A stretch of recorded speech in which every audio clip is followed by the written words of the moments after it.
Dude, you're going to go meet someone new and you don't know anything about them?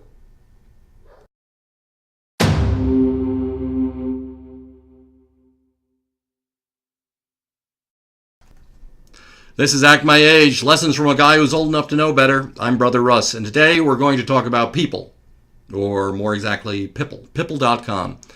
One of the best ways I know of to find out public information about people so that if you're going on a date, you're going on an interview, you're just meeting someone new for the first time, you can actually find out a little bit about them, and it's quite interesting. So let's take a look, shall we? All right, well, this is Pipple.com, Pipl.com. Very simple website, a lot like just searching on Google, except this is for people, specifically for people. And this is a free service, it's not one of these paid things. And I'm going to, well, we'll just pick on a public figure like Nancy Pelosi today, because I don't want anyone getting all miffed at me that I'm putting up private data, but it's all here. So we verify that we are not, in fact, a robot. And it comes up with a whole bunch of Nancy Pelosi's. And we see that there's a lot of them out here, right? Across the U.S., kind of makes sense. There'd be a bunch of them. You can actually look in by, by location or by age and try to, and other categories as well, trying to knock it down. So I'm going to look for Nancy Pelosi in San Francisco. And lo and behold, here we go. A Nancy Pelosi, 78 years old.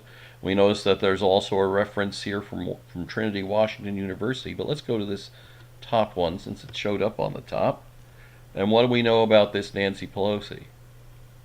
Well, she is the Democrat leader at the U.S. House of Representatives.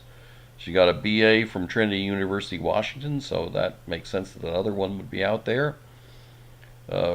Various usernames she's used, a telephone number, additional names, a work address, and a non-work address, so I guess maybe that's her home. I don't know. People associated with her, and once again, this is going to be sort of like their best estimate. And it says here there's two more, so we can click, and there's a couple more names. And you can actually drill in on them if you wanted to. And then they have links down below, things that may be, and that's the key word, may be related to this Nancy Pelosi. And so we see a thing on LinkedIn of her being Democratic leader in the U.S. That makes absolute sense. Here we go, a Twitter link, a Wikipedia link as well. So I mean, you got all these supporting pages, right? And some of them may work, and some of them may be for a different Nancy Pelosi. But the nice thing about Pipple is it does a good job of trying to match it. So chances are, if it's on here, there's a pretty fair chance that these are the right Nancy Pelosi. And just by scanning these topics, a lot of them are government and stuff like this, more than likely this is the correct Nancy Pelosi. So you've got all these resources to look up, information on Nancy Pelosi. We see her age, we see her location, phone number, all this sort of stuff. Now you may be saying, okay, well this is this is a public figure, so obviously there's tons of information about public figures. But think about it. What about private figures? And what about us? I mean, if you have social media, if you have Facebook, you have LinkedIn, you have Twitter, Instagram, all that's out there with your name. So go to Pipple.com and type in your name, see what happens.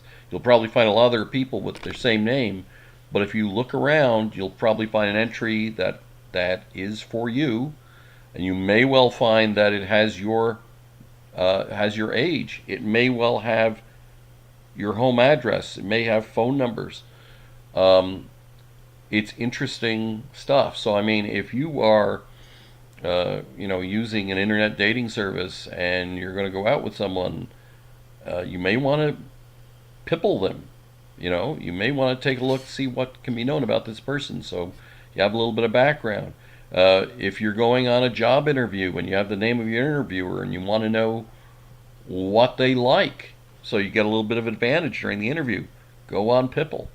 If you're doing research, go on Pipple. So I mean, I've also used it for for things like, family research. You're looking for lost relatives and all this sort of stuff, people who may be in your family tree that you've kind of lost the leaves to.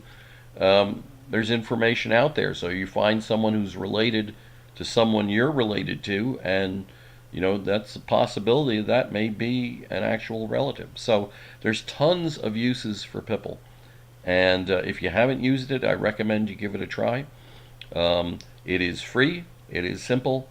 This is not a paid video or anything like this. I've used it for years, so give it a whirl. If you like this sort of video, please hit the like button. Please subscribe, and if you do that, maybe I'll do some more videos along this sort of topic. But I will see you in the next one. Thank you.